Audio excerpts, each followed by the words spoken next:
Là, on va partir en Italie. On va retrouver François Baudonnet. Vous aimez l'Italie, vous aimez Rome, vous aimez les artichauts. Les Italiens en raffolent et l'artichaut romain, c'est quelque chose. N'est-ce pas, François? Bonjour. Oui, bonjour Thierry. Ce matin, effectivement, je vous parle de l'artichaut. Pourquoi de l'artichaut ici à Rome? Eh bien, pour plusieurs raisons. D'abord parce que c'est la saison, c'est le moment de la récolte de l'artichaut. Il faut savoir ici que l'artichaut, il y en a presque partout autour de Rome. L'Italie, d'ailleurs, le premier producteur mondial d'artichaut. Ensuite, parce qu'il s'agit presque d'un plat national, en tout cas d'un plat romain. Traditionnellement, on mange de l'artichaut ici depuis des siècles. Alors ce qui est surprenant, surtout pour un Français, c'est que l'artichaut, on ne le mange pas bouilli comme chez nous, mais on le mange frit. Alors la première fois que j'ai essayé, ça m'a un petit peu surpris et je vous assure, en fait, c'est absolument délicieux.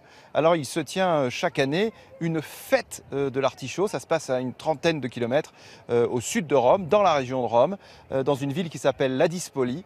Et je vous propose d'aller faire un tour dans cette fête. Et c'est un reportage qui a été réalisé avec Carla Bussero-Lanzi et Rebecca Cananier.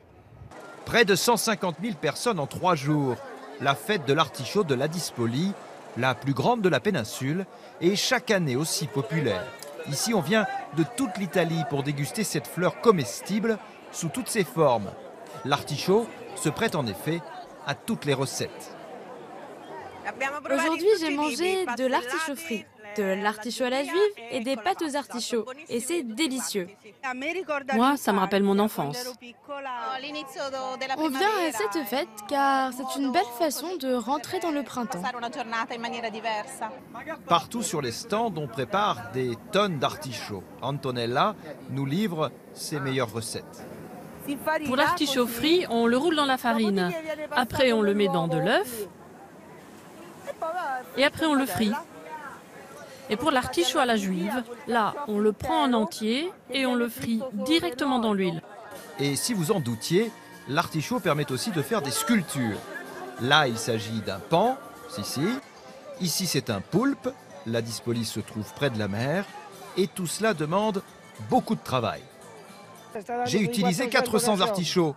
On s'y est mis à 4 personnes de 8 h du matin à 8 h du soir. Pour finir, un petit cocktail à base d'artichauts pressés. Entre les Italiens et ce chardon en fleurs, c'est une véritable histoire d'amour. Alors justement, François, comment s'appellent ces fêtes de l'artichaut? Et puis d'abord, est-ce qu'il y en a beaucoup dans la région? Alors oui, effectivement, ce que vous venez de voir, ça s'appelle une sagra, au pluriel les sagrés. Une sagra, en fait, eh bien, c'est une fête.